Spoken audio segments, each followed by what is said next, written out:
ಒಂದು ವರ್ಷದೊಳಗೆ ಶಿಕ್ಷಣ ಕ್ಷೇತ್ರದಲ್ಲಿ ನೋಡಿ, ಮೊಟ್ಟ ಮೊದಲ ಬಾರಿಗೆ ಶಾಲೆಗೆ ಹೋದಾಗ ಟೀಚರ್ಸ್ ಬೇಕಾಗ್ತದೆ. ಒಳಗಡೆ ಭಾಳ ಗಲಾಟೆ ಮಾಡೋದು ಮರಿತಿರ್ಬೇಕಾದ್ರೂ ನಮ್ಮ ಮೇಲೆ ಅದೇ, ನೀವು ಫಸ್ಟು ಶಿಕ್ಷಕರನ್ನ ನೇಮಕಾತಿ ಮಾಡ್ಕೊಳ್ಳಿ ಅಂಥೇಳಿ. ಸನ್ಮಾನ್ಯ ಸಿದ್ದರಾಮಯ್ಯ ಅವರು ಬಂದ ಮೇಲೆ, ಅವರು ಮುಖ್ಯಮಂತ್ರಿಗಳಾದ ಮೇಲೆ, ನಾನು ಶಿಕ್ಷಣ ಸಚಿವನಾದ ಮೇಲೆ ಸುಮಾರು 12,000 ಟೀಚರ್ಸ್ನ ಇವತ್ತು ಅವರಿಗೆ ವರ್ಕ್ ಆರ್ಡರ್ ಕೊಟ್ಟು ಈಗಾಗಲೇ ಪಾಠವನ್ನು ಹೇಳ್ಕೊಡ್ತಕ್ಕಂಥ ವ್ಯವಸ್ಥೆನ ಜಾನ್ವರಿಯಿಂದ ಅವ್ರು ಮಾಡ್ಕೊಂಡು ಬಂದಿರತಕ್ಕಂಥದ್ದು. ಮತ್ತು ನಾನು ಆಗಲೇ ಇನ್ನೂ ಹೆಚ್ಚುವರಿ ಶಿಕ್ಷಕರನ್ನು ಕೂಡ ನಾನು ಮನವಿಯನ್ನು ಮಾಡಿದ್ದೀನಿ. ಯಾಕೆಂದರೆ ನನಗೆ ಕೊಡುಗೆ ಬಂದುಬಿಟ್ಟಿದೆ. 53,000 ಟೀಚರ್ಸ್ ಕೊರತೆ ಇರೋದು ಇಲಾಖೆ ನನಗೆ ಬಂದುಬಿಟ್ಟಿದೆ. ಈಗ 12,000 ನಾವು ತೊಗೊಂಡಿದ್ದೀವಿ. ಈಗಲೂ ಕೂಡ ನಮ್ಮ ಬಜೆಟಲ್ಲೂ ಕೂಡ ಮಾನ್ಯ ಮುಖ್ಯಮಂತ್ರಿಗಳು ಹೇಳಿದ್ದಾರೆ, ಮುಂದಿನ ದಿನಗಳಲ್ಲಿ 2 ಭಾಗ. ಯಾಕೆಂದರೆ ಅನುದಾನಿತ ಶಾಲೆಗಳು ಭಾಳ ಮುಖ್ಯ ಆಗ್ತವೆ. ಯಾಕೆಂದರೆ ಅನುದಾನಿತ ಶಾಲೆಯಲ್ಲೂ ಕೂಡ 9 ವರ್ಷದಿಂದ ಇವತ್ತು ಯಾರೇ ಒಬ್ಬರು ಟೀಚರ್ಸ್ನು ಕೂಡ ನೇಮಕಾತಿ ಮಾಡಿಲ್ಲ. ಈ ವರ್ಷ ನನಗೆ ವಿಶ್ವಾಸ ಇದೆ, ಅಟ್ಲೀಸ್ಟ್ ಒಂದು 5 ವರ್ಷನೋ 6 ವರ್ಷನೋ, ಇಲ್ಲಾಂದರೆ ಫುಲ್ ಕೊಟ್ಟರೇನು ಕೂಡ ನಮ್ಮ ಮನವಿ ಮಾಡಿರೋದು ಫುಲ್ ಕೊಡಿ ಅಂತೇಳಿ ನಾವು ಮನವಿಯನ್ನು ಮಾಡಿದ್ದೀವಿ. ಆದರೆ ಮಾನ್ಯ ಮುಖ್ಯಮಂತ್ರಿಗಳು ಬಜೆಟಲ್ಲೂ ಕೂಡ ಸುಮಾರು ಐ ಥಿಂಕ್ 10-11,000 8,000 ಬರ್ತದೆ. ಅದರೊಳಗೆ ಒಂದು 5-6 ಸಾವಿರ ಬಂದ್ರೂ ಅಟ್ಲೀಸ್ಟ್ ಏನಾಗುತ್ತೆ, ಈ ಅನುದಾನಿತ ಶಾಲೆಯಲ್ಲಿ ಗುಣಮಟ್ಟ ಅದು ಮತ್ತೆ ನಾವು ತರಬೇಕಂದ್ರೆ ಶಿಕ್ಷಕರು ಬೇಕಾಗ್ತದೆ. ಅವರಿಗೆ ಅತಿಥಿ ಶಿಕ್ಷಕರ ಕೊಡೋಕ್ಕಾಗೋದಿಲ್ಲ ನಾವು ಸರ್ಕಾರದಿಂದ. ನಮ್ಮ ಸರ್ಕಾರದಿಂದ ಆದರೆ ಏನು ಮಾಡ್ತೀವಿ, ನಾವು ಅತಿಥಿ ಶಿಕ್ಷಕರು ಅಂತ ತೊಗೊಳ್ತೀವಿ. ಇತಿಹಾಸದಲ್ಲಿ ಹೋದ್ಸತಿ ಹೈಯೆಸ್ಟು 43,000 ಅತಿಥಿ ಶಿಕ್ಷಕರನ್ನು ತೊಗೊಂಡಿದ್ದೀವಿ ನಾವು. ಈ ಸತಿನೂ ಕೂಡ ಆಗಲೇ ಅತಿಥಿ ಶಿಕ್ಷಕರನ್ನು ಕೂಡ ಮುಂಚೆನೇ ತೊಗೊಳ್ತಕ್ಕಂಥದ್ದು. ಮತ್ತು ಪರ್ಮನೆಂಟ್ ಟೀಚರ್ಸಿಗೆ ಮತ್ತೆ ನಾವು ತೊಗೊಳ್ಳೋದಕ್ಕೆ ನೋಟಿಫಿಕೇಷನ್ ಮಾಡ್ತಕ್ಕಂಥದ್ದನ್ನು ಮಾನ್ಯ ಮುಖ್ಯಮಂತ್ರಿಗಳ ಒಂದು ಪರ್ಮಿಷನ್ ಆದೇಶ ಬಂದ ಮೇಲೆ ಬೇಕಾಗ್ತದೆ. ಯಾಕೆಂದರೆ ಶಿಕ್ಷಕರೇ ಇಲ್ಲಾಂದರೆ ತೊಂದರೆ ಆಗ್ತದೆ. ಆದರೆ ಗೌರ್ಮೆಂಟ್ ಶಾಲೆಯಲ್ಲಿ ಅತಿ ಶಿಕ್ಷಕರು ಮಾಡ್ತೀವಿ, ಆದರೆ ಅನುದಾನಿತ ಶಾಲೆಯಲ್ಲಿ ಪಾಪ ಅವ್ರಿಗೆ ಕಷ್ಟ ಆಗ್ತದೆ. ಆದಷ್ಟು ಬೇಗ ಅನುದಾನಿತ ಶಾಲೆ ಮತ್ತು ಸರ್ಕಾರಿ ಶಾಲೆಯಲ್ಲೂ ಕೂಡ ಟೀಚರ್ಸ್ನ ನೇಮಕಾತಿ, ಏನು ಶಿಕ್ಷಕರ ನೇಮಕಾತಿ ಇದೆ, ಅದನ್ನು ಆದಷ್ಟು ಬೇಗ ಮಾಡ್ತಕ್ಕಂಥದ್ದು. ಅದ್ರ ಜೊತೆಗೆ ಈಗ ಮುಂಚೆ ಎಲ್ಲ 1 ಮೊಟ್ಟೆ ಕೊಡ್ತಾಯಿದ್ರು, ಬರೀ 8ನೇ ಕ್ಲಾಸ್ವರೆಗೂ ಮಾತ್ರ ಕೊಡ್ತಾಯಿದ್ರು. ನಾನು ಬಂದ ತಕ್ಷಣ ಏನು ಬಜೆಟ್ನ ಸಿದ್ದರಾಮಯ್ಯ ಸಾಹೇಬರು ಬಂದ ಮೇಲೆ ಮಧ್ಯಂತರ ಬಜೆಟ್ನ ಏನು ಕೊಟ್ಟರು, ಅದರೊಳಗೆ ಎಲ್ಲರೂ ಹಾಸ್ಯ ಪದ ಮಾಡ್ತಾಯಿದ್ರು, ಇಲ್ಲ ಇವ್ರ ಬಜೆಟಲ್ಲಿ ದುಡ್ಡೇ ಇರಲ್ಲ. ನಾವು ನೋಡಿ ಬರೀ 8ನೇ ಕ್ಲಾಸಲ್ಲ 10ನೇ ಕ್ಲಾಸ್ವರೆಗೂ ಮೊಟ್ಟೆ ಕೊಡೋದಲ್ಲದೆ ವಾರದಲ್ಲಿ ಮುಂಚೆ 1 ಮೊಟ್ಟೆ ಕೊಡೋರು ಈಗ ವಾರದಲ್ಲಿ 2 ಮೊಟ್ಟೆ. ಯಾಕೆಂದರೆ ಪೌಷ್ಟಿಕತೆ ಭಾಳ ಮುಖ್ಯ ಆಗ್ತದೆ ಮಕ್ಕಳಿಗೆ. ಬೆಳಗ್ಗೆ ರಾಗಿ ಮಾಲ್ಟನ್ನು ಕೊಡ್ತಕ್ಕಂಥದ್ದು ಮಕ್ಕಳಿಗೆ, ಅದನ್ನು ಕೂಡ ಈಗ ಹೊಸದಾಗಿ ಶುರು ಮಾಡಿದ್ವಿ. ಒಂದೂವರೆ ತಿಂಗಳಾಯ್ತು ಅಷ್ಟೇ ನಾವು ಈ ಎಕ್ಸಾಮ್ ಆಗೋಕ್ಕಿಂತ ಮುಂಚೆ. ಮತ್ತು ಈ ವರ್ಷವೂ ಕೂಡ ಅದನ್ನು ಕಂಟಿನ್ಯೂ ಮಾಡ್ತಾಯಿದ್ವಿ. ನಾಳೆಯಿಂದ ಶಾಲೆಗಳು ಕೂಡ ಪ್ರಾರಂಭ ಆಗ್ತದೆ. ಕೆಲವು ಪಠ್ಯಪುಸ್ತಕ ಪರಿಷ್ಕರಣೆ ಇಂಥ ವಿಚಾರಗಳನ್ನು ಮಕ್ಕಳಿಗೆ ನಾವು ಏನೇ ತೀರ್ಮಾನ, ಒಂದು ನೀವು ತಿಳ್ಕೊಳ್ಬೇಕು, ನಾವೇನೇ ನಮ್ಮ ಸರ್ಕಾರದಿಂದ ನಮ್ಮ ಇಲಾಖೆಯಿಂದ ನಾವು ತೀರ್ಮಾನ ಮಾಡಿದಾಗ ಮಕ್ಕಳ ಭವಿಷ್ಯಕ್ಕೆ, ಅವರ ವಿದ್ಯಾಭ್ಯಾಸಕ್ಕೆ ಅನುಗುಣವಾಗಿ ಅವರಿಗೆ ಒಳ್ಳೆಯದಾಗ್ತಕ್ಕಂಥ ತೀರ್ಮಾನಗಳನ್ನು ಪ್ರಾಮಾಣಿಕವಾಗಿ ನಾವು ತಗೊಳ್ತೀವಿ. ಅದಕ್ಕೆ ಅವರ ಮಾರ್ಗದರ್ಶನ, ಏಕೆಂದರೆ ನಾನು ಎಷ್ಟೋ ಒಂದು ಸತಿ ನಾನು ನೋಡಿದ್ದೀನಿ, ನನಗೆ ಹೊಸ ಇಲಾಖೆ ಹೊಸದಾದಾಗ ನಮ್ಮ ಮಾರ್ಗದರ್ಶನವನ್ನು ಮರಿತಿರ್ಬೇಗೌಡರೆಲ್ಲ ಈವನ್ ವಿಧಾನಸೌಧದಲ್ಲೂ ಕೂಡ ವಿಧಾನ ಪರಿಷತ್ತಲ್ಲಿ ಕೂತ್ಕೊಂಡಾಗ ತುಂಬ ಸಮಯ ಮಾಡ್ತಾರೆ, ಜಗಳನೂ ಚೆನ್ನಾಗಿ ಆಡ್ತಾರೆ ಒಳ್ಳೆ ರೀತಿಯಲ್ಲಿ. ಆದರೆ ಅರ್ಥ ಏನು ಅಂತ ಹೇಳಿದರೆ ಶಿಕ್ಷಕರ ಪರವಾಗಿ ಮಕ್ಕಳಿಗೆ ಒಳ್ಳೆಯದಾಗಬೇಕು ಅಂತಕ್ಕಂಥದ್ದನ್ನು ಮಾರ್ಗದರ್ಶನವನ್ನು ಕೂಡ ಭಾಳ ಅನುಭವ ಇದೆ ಅವ್ರಿಗೂ. 24 ವರ್ಷದಿಂದ ಅವ್ರು ಮಾಡ್ತಾರೆ. ಹಾಂ,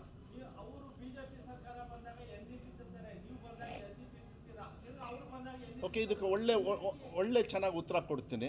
ಇವತ್ತು ನಮ್ಮ ಸರ್ಕಾರ ಅಧಿಕಾರಕ್ಕೆ ಬರೋದಕ್ಕೆ ಕಾರಣ ಏನು, ನಮ್ಮ ಪ್ರಣಾಳಿಕೆ. ಹೌದಾ, ನೀವು ಒಪ್ತೀರಾ? ಪ್ರಣಾಳಿಕೆಯಲ್ಲಿ ನಾವು ಏನು ಹೇಳ್ಕೊಂಡಿದ್ದೀವಿ ಹೇಳಿ? ನಾವು ಮತ ಕೇಳಬೇಕಾದ್ರೆ ಮತದಾರರ ಹತ್ರ ನಾವು NEPನ ರದ್ದು ಮಾಡ್ತೀವಿ, SCPನ ತರ್ತೀವಿ ಅಂತ ಪ್ರಣಾಳಿಕೆಯಲ್ಲಿ ಹಾಕಿಬಿಟ್ಟಿದ್ದೀವಿ. ಈಗ ಏನಾದರೂ ಅದನ್ನು ನಡೆಸ್ಕೊಳ್ಳಲಿಲ್ಲ ಅಂತ ಹೇಳಿದರೆ ನಂದೇ ತಪ್ಪಾಗ್ತದೆ. ಮಕ್ಕಳ ಹಿತದೃಷ್ಟಿಯಿಂದ ಓಟ್ ಕೇಳೋಕ್ಕಿಂತ ಮುಂಚೆನೇ ಮಾಡಿಬಿಟ್ಟಿದ್ದೀವಿ ನಾವು ಈ ಕೆಲಸನ. ಓಟ್ ಹಾಂ, ಇಲ್ಲ 1 ನಿಮಿಷ, ನೀವು ಅಲ್ಲ, ಹುಡುಗಾಟಿಕೆ ಅನ್ನೋದು ಭಾಳ ತಪ್ಪಾಗ್ತದೆ ನಿಮ್ಮ ಕಡೆಯಿಂದ. ಯಾಕೆಂದರೆ ಹಂಗಾರೆ ಪ್ರಣಾಳಿಕೆಯಲ್ಲಿ ಹಾಕೋದು ನಾವು ಹುಡುಗಾಟದಿಂದ ಹಾಕಿರ್ತೀವ. ಮತ ಇಲ್ಲ ಅವ್ರು ಬಿಡಿ, ಅವ್ರು ಏನು ಮಾಡ್ತಾರೆ ಬೇರೆ ಪ್ರಶ್ನೆ. ನಾವು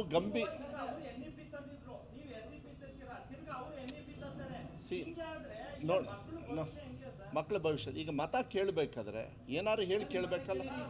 ಅಲ್ಲ, 1 ನಿಮಿಷ, ಹಂಗಾರೆ ಆಯಿತು, 1 ನಿಮಿಷ ನೀವೇ ಹೇಳಿ. ಹಂಗಾರೆ ನಾಳೆ ನಾನು SCP ಮಾಡಲಿಲ್ಲ ಅಂದ್ಕೊಳ್ಳಿ, ನೀವೇನಂತೀರ ಅವಾಗ? ನೀವು ಪ್ರಣಾಳಿಕೆಯಲ್ಲಿ ಹೇಳಿರೋದು ನೀವು ಮಾಡಿಲ್ಲ ಅಂತೀರಿ, ನಾವು ಹಂಗಲ್ಲ.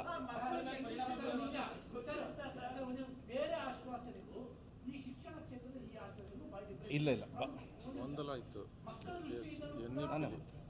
ಅದು ಬಹಳ ಮುಖ್ಯ. ಶಿಕ್ಷಕರ ದೃಷ್ಟಿಯಿಂದ ಕೂಡ ಬಹಳ ಮುಖ್ಯ. ಅವ್ರು NEP ಅಂತಾರೆ, ಸೋಮವಾರ NEP ಇರುತ್ತೆ, ಮಂಗಳವಾರ SEP ಆಗುತ್ತೆ. ನೆಕ್ಸ್ಟ್ ಬಂದ್ರೆ ಮತ್ತೊಂದು SEP ಆಗುತ್ತೆ. ಇಲ್ಲ, ನೀವು ಒಂದು ಅರ್ಥ ಮಾಡ್ಕೊಳ್ಬೇಕಾಗ್ತಾರೆ, ಪ್ರಣಾಳಿಕೆಯನ್ನು ಘೋಷಣೆ ಮಾಡಿ ಅನುಷ್ಠಾನ ಮಾಡ್ತಕ್ಕಂಥದ್ದು ನಮ್ಮ ಕರ್ತವ್ಯ ಆಗ್ತದೆ. ಅವ್ರು ಏನು ಮಾಡ್ತಾರೆ ಅಂತಕ್ಕಂಥದ್ದಲ್ಲ. ನಾವು ಏನು ತಗೊಂಡು ಮತವನ್ನು ತಗೊಂಡು ಇಲ್ಲಿ ಅಧಿಕಾರದಲ್ಲಿ ಇದ್ದೀವಿ, ನಾವು ಅದನ್ನ ಮನ್ನಣೆ ಮಾಡಬೇಕು ತಾನೆ.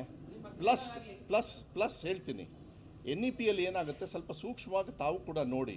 ಅವ್ರು ಏನು ಮಾಡ್ತಾರೆ, ಎಲ್ಲ ಹತೋಟಿ ತಗೊಂಡು ಅವರ ಒಂದು ದಿಕ್ಕು ದೆಸೆನೇ ಒಂದು ಬದಲಾವಣೆ ಮಾಡ್ತಕ್ಕಂಥದ್ದು ಅವರಿಗೆ ಸ್ವಭಾವ ಇದೆ. ನಾಳೆ ಆಯಿತು ಬಂದುಬಿಟ್ಟು ಇಲ್ಲ ಲ್ಯಾಂಗ್ವೇಜೇ ತೆಗೆದುಬಿಟ್ರೆ ನಾನು ಏನು ಮಾಡಬೇಕು ಹೇಳಿ. NEPಯಲ್ಲಿ ಏನಾಗ್ತದೆ, ಕಂಟ್ರೋಲ್ ಅವ್ರಿಗೆ ಹೋದಾಗ ಅವ್ರು ಏನೋ ಒಂದು ನಿರ್ದೇಶನ ತಗೊಂಡು ಒಂದು ನಮ್ಮ ಕರ್ನಾಟಕ ರಾಜ್ಯದ ಒಂದು ಚಿಂತನೆ ವಿರುದ್ಧವಾಗಿ ಹೋದಾಗ ನಾನು ಅದನ್ನು ಅನುಷ್ಠಾನ ಮಾಡೋಕ್ಕಾಗ್ತದ? ಲಗಾಮ್ ಯಾವತ್ತೂ ಕೂಡ ಅವ್ರ ಕೈಯಲ್ಲಿ ಕೊಡಬಾರ್ದು, ಲಗಾಮ್ ಇಲ್ಲೇ ಇರಬೇಕು. ಆಮೇಲೆ ಇನ್ನೊಂದು ಹೇಳ್ತೀನಿ, ಈಗ ನಾನು 3 ಎಕ್ಸಾಮ್ ಮಾಡಿರ್ತಕ್ಕಂಥದ್ದು, ನಾನು ಎಷ್ಟು ಸಂತೋಷ ಇದೆ ಅಂತ ಹೇಳಿದ್ರೆ ಅವರೆಲ್ಲ ನನಗೆ ಶಬಾಷ್ಗಿರಿ ಕೊಟ್ಟರು. ಯಾರು ಮಕ್ಕಳು ಫೇಲ್ ಆಗಿದ್ದರು, ಹೋದ ಸತಿನೂ ಕೂಡ ಟಕ್ ಅಂತೇಳಿ ನಾವು ಮಾಡಿ 1,20,000 ಮಕ್ಕಳಲ್ಲಿ 42,000 ಮಕ್ಕಳು ಪಾಸಾದರು. Second year PUC. ಹಂಗಾರೆ ಮಾಡಿದ್ದು ಒಳ್ಳೆಯದು ತಾನೇ. ಈಗ NEPನ ಅವರು ಈಗ ಅದನ್ನ ಕಾಪಿ ಮಾಡ್ತಾ ಇದ್ದಾರೆ. ಸೊ NEPಕ್ಕಿಂತ SEP ತುಂಬ ಚೆನ್ನಾಗಿರುತ್ತೆ, ವಿಶ್ವಾಸ ಇಟ್ಕೊಳ್ಳಿ. ಗೊಂದಲ ನಮ್ಮ ಕಡೆಯಿಂದ ಮಾಡ್ತಕ್ಕಂಥದ್ದು ಅವಶ್ಯಕತೆ ಇಲ್ಲ. NEPಯಲ್ಲೂ ಒಳ್ಳೆಯ ಅಂಶ ಇದ್ದರೆ ಗ್ಯಾರಂಟಿ SEPಯಲ್ಲಿ ಹಾಕ್ಕೊಳ್ತೀವಿ. ಆದರೆ SEPಯಲ್ಲಿರೋದನ್ನ ಈಗ ಅವ್ರು ಮಾಡ್ತಾ ಇದ್ದಾರೆ. ನಾವು ವೆಬ್ ಕಾಸ್ಟಿಂಗ್ ಅಂತ ಹೇಳಿ ಮಾಡಿದ್ವಿ, ಯಾಕೆಂದರೆ ಪವಿತ್ರತೆಯನ್ನು ಕಾಪಾಡಬೇಕು, ಯಾವುದೋ ಎಕ್ಸಾಮಿನೇಷನ್ ನಮ್ಮ ಮಕ್ಕಳಿಗೆ. ಯಾಕೆಂದರೆ ಎಲ್ಲದೂ ನಾನು ಬಹಿರಂಗವಾಗಿ ನಾನು ಚರ್ಚೆ ಮಾಡೋದಕ್ಕೂ ಈಗ CBSE ಅವರು ಸ್ಟಾರ್ಟ್ ಮಾಡ್ತಾ ಇದ್ದಾರೆ ವೆಬ್ ಕಾಸ್ಟಿಂಗು. ಯಾಕೆಂದರೆ ಪವಿತ್ರತೆಯನ್ನು ಕಾಪಾಡ್ತಕ್ಕಂಥ ನಮ್ಮ ಕರ್ತವ್ಯ ಆಗುತ್ತೆ. ಅದಕ್ಕೆ ನಾನು ಮಾಧ್ಯಮದಲ್ಲಿ ನಾನು ದಯವಿಟ್ಟು ನಾನು ಮನವಿ ಮಾಡ್ತೀನಿ, ನಾವು ಏನೇ ತೀರ್ಮಾನ ತೊಗೊಂಡ್ರೇನು ಯಾವುದೇ ಪೊಲಿಟಿಕಲ್ ಇಂಟೆನ್ಷನ್ಸ್ ಇರಲ್ಲ, ಏನೂ ಇರಲ್ಲ. ಅಷ್ಟು ಈಸಿಯಾಗಿ ನಮ್ಮ ಮೇಲ್ಮನೆಯಲ್ಲೂ ಬಿಟ್ಕೊಡೋದಿಲ್ಲ. ನೀವು ಅದು ವಿಶ್ವಾಸ ಇಟ್ಕೊಳ್ಳಿ, ವಿಶ್ವಾಸ ನೀವು ಇಟ್ಕೊಳ್ಬೇಕಾಗತ್ತೆ. ಯಾಕೆಂದ್ರೆ ನನಗೊಂದು ಜವಾಬ್ದಾರಿ ಇದೆ, ಐ ನೋ ದ್ಯಾಟ್. ನನ್ನ ಡ್ಯೂಟೀಸ್ ಏನಿದೆ ನನಗೆ ಗೊತ್ತಿದೆ. ಮಾನ್ಯ ಸಿದ್ದರಾಮಯ್ಯ ಸಾಹೇಬರು ಕೂಡ ಅದನ್ನು ಹೇಳಿದ್ದಾರೆ, ಅದನ್ನು ನಾನು ಮಾಡಬೇಕು ಅಂತ. ಆಮೇಲೆ ಇಷ್ಟು ವರ್ಷದ ಸಮಸ್ಯೆಗಳನ್ನು ಒಂದೇ ಸತಿ ತೀರ್ಸೋದಿದೆಯಲ್ಲ, ಭಾಳ ಕಷ್ಟ. ಎಸ್, ಅದಕ್ಕೆ ಅಲ್ಲ, ನಾನು ಅದಕ್ಕೆ ಉತ್ತರ ಕೊಡ. ಎಸ್, ಒಂದು ನಿಮಿಷ ನೀವು ಒಪ್ತೀರಾ ಇದನ್ನು? ತುಂಬ ವರ್ಷದಿಂದ ಬಂದಿರತಕ್ಕಂಥ ಕೊಡುಗೆ ಅಂತ ಒಪ್ತೀರಾ ತಾನೆ?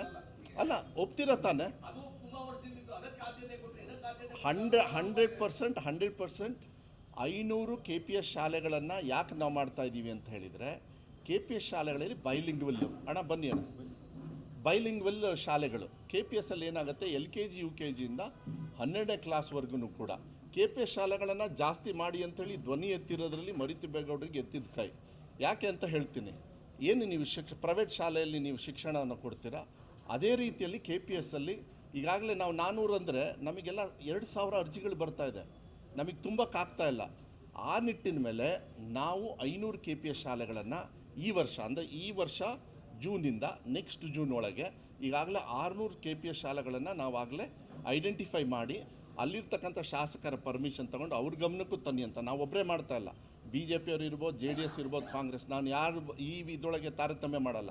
ಅವ್ರ ಪರ್ಮಿಷನ್ ತೊಗೊಂಡು BE ಅವ್ರಿಗೆ, DDP ಅವ್ರಿಗೆ ಹೇಳಿ, MLCಗಳು ಆ ಕಡೆ ಭಾಗದಲ್ಲಿದ್ದರೆ ಅವ್ರ ವಿಶ್ವಾಸವನ್ನು ತೊಗೊಂಡು, ಯಾಕೆಂದ್ರೆ that is the future. KPS ಶಾಲೆ that is the future for ನಮ್ಮ ಇದರೊಳಗೆ. ಹೇಳ್ಬಿಡ್ತೀನಿ, ನಾನು ಮುಗಿಸ್ಬಿಡ್ತೀನಿ ದಯವಿಟ್ಟು.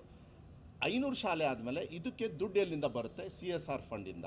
ಅದನ್ನು ಮಾನ್ಯ DK ಶಿವಕುಮಾರ್ ಅವರು ಅಪ್ ಟು 2,500 ಕೋಟಿ ಅಂತ ಅವ್ರು ಹೇಳಿದ್ದಾರೆ. ನನಗೆ 2,000 ಕೋಟಿ ಇದ್ದರೆ ಸಾಕು, ಯಾಕೆಂದರೆ ಸರ್ಕಾರದಿಂದನೇ ತಗೊಳ್ಳೋದಲ್ಲ, CSRಯಿಂದ ತುಂಬ ಬರುತ್ತೆ ದುಡ್ಡು, ಬೇರೆ ಬೇರೆದಕ್ಕೆ ಹೋಗುತ್ತೆ, ಬಸ್ ಸ್ಟ್ಯಾಂಡ್ ಮಾಡ್ತಾರೆ, ಗಾರ್ಡನ್. ಅದ್ರ ಬದಲು ಮಾನ್ಯ ಮುಖ್ಯಮಂತ್ರಿಗಳೇ ಒಂದು ಸಭೆಯನ್ನು ಮಾಡಿ CSR ಅವ್ರ ಜೊತೆಗೆ ನಿಮ್ಮೆಲ್ಲ ಹಣನೂ ಕೂಡ CSRದು ದಯವಿಟ್ಟು ಶಿಕ್ಷಣಕ್ಕೆ ಕೊಡಿ ಅಂತ ಹೇಳಿದ್ದಾರೆ. ದಯವಿಟ್ಟು ವಿಶ್ವಾಸ ಇಟ್ಕೊಳ್ಳಿ. 6,000 ಗ್ರಾಮ ಪಂಚಾಯತಿಗಳು ಬರುತ್ತೆ ರಾಜ್ಯದಲ್ಲಿ, ಸುಮಾರು 3,000 KPS ಶಾಲೆಗಳನ್ನು 2 ಗ್ರಾಮ ಪಂಚಾಯತಿಗೆ 1 ಅಂಥೇಳಿ ನೆಕ್ಸ್ಟ್ 3 ಇಯರ್ಸ್ ಒಳಗೆ ನಮ್ಮ ಟಾರ್ಗೆಟ್ನ ಇಟ್ಕೊಂಡಿದ್ವಿ. ಆ ಟಾರ್ಗೆಟ್ ಇಟ್ಕೊಂಡ್ರೇ ನಾವು ಅಚೀವ್ ಮಾಡೋದಕ್ಕಾಗೋದು. ಈ ವರ್ಷದಲ್ಲಿ 500 ಅಂತೇಳಿ ನಮ್ಮ ಟಾರ್ಗೆಟು. 600ನ ನಾವು ಸೆಲೆಕ್ಟ್ ಮಾಡಿದ್ದೀವಿ, ಅಪ್ಗ್ರೇಡ್ ಮಾಡ್ತೀವಿ, ಬಿಲ್ಡಿಂಗ್ ಅಡಿಷ್ನಲ್ ಕೊಡ್ತೀವಿ. ಅದಕ್ಕೆ ನೀವು ಇನ್ಫ್ರಾಸ್ಟ್ರಕ್ಚರ್ ಅಂದ್ರಲ್ಲ, ಏನಾಗುತ್ತೆ ಒಂದು ಅರ್ಥ ಮಾಡ್ಕೊಳ್ಳಿ, 5 ಮಕ್ಕಳು 10 ಮಕ್ಕಳಿರೋ ಶಾಲೆ ಕೊಟ್ಬಿಟ್ಟಿದ್ದಾರೆ. ನಾನೇನಾದ್ರು ಅದು ಮುಚ್ಚಕ್ಕೆ ಹೋದರೆ ನೀವೇ ಬರೆದ್ಬಿಡ್ತೀರೋ ಮಧು ಬಂಗಾರಪ್ಪ ಅವ್ರು ಬಂದರು ಮುಚ್ಚಿದ್ರು. ಮುಚ್ಚೋದಲ್ಲ, ಇವರಿಗೆ ಒಳ್ಳೆ ರೀತಿಯ ಗುಣಮಟ್ಟದ ಶಿಕ್ಷಣವನ್ನು ಕೊಡ್ತಕ್ಕಂಥ ನೀತಿ ವಿಶ್ವಾಸ ನಮ್ಮದೇನಿದೆ ಅದನ್ನು ಕೊಡ್ತಕ್ಕಂಥದ್ದನ್ನು ಪ್ರಾಮಾಣಿಕವಾಗಿ ಕೊಡ್ತೀವಿ. ನೀವೇನು ವರಿ ಮಾಡೋಕ್ಕೆ ಹೋಗಬೇಡಿ. ಟೈಮ್ ಲಿಮಿಟಲ್ಲಿ, ಟೈಮ್ ಬೌಂಡಲ್ಲೇ ತುಂಬ ಜಾಸ್ತಿ ಸಮಯ ತಗೊಳ್ಳದೆ ಟೀಚರ್ ರಿಕ್ರೂಟ್ಮೆಂಟ್ ಆಗಬೇಕಾಗತ್ತೆ. ಒಂದು ಕಡೆಗೆ ಅನುದಾನಿತ ಟೀಚರ್ಸ್ ರಿಕ್ರೂಟ್ಮೆಂಟ್ ಆಗಬೇಕು, ಪ್ಲಸ್ ಇನ್ಫ್ರಾಸ್ಟ್ರಕ್ಚರು ಕೂಡ ಚೆನ್ನಾಗಾಗಬೇಕು. ಮಾನ್ಯ ಮುಖ್ಯಮಂತ್ರಿಗಳು ಕೂಡ ಶೌಚಾಲಯ ಎಲ್ಲ ಕಡೆಯೂ ಕೂಡ ಶೌಚಾಲಯ ನೀವು ಕಂಪಲ್ಸರಿ ಕೊಡಬೇಕು ಅಂದಿದ್ದಾರೆ. ಅದು ಕೂಡ ಆದ್ಯತೆಯನ್ನು ಕೊಡ್ತಕ್ಕಂಥದ್ದನ್ನು ನಾವು ಬಜೆಟಲ್ಲೇ ಕೊಟ್ಟುಬಿಟ್ಟಿದ್ದಾರೆ. ಏನಾದ್ರು ಹೆಚ್ಚು ಕಮ್ಮಿ ಇದ್ರೂ ನಾನು ಅಡಿಷ್ನಲ್ ಫಂಡ್ಸ್ ತರ್ತಕ್ಕಂಥದ್ದು ನಾವು ಮಾಡ್ತೀವಿ.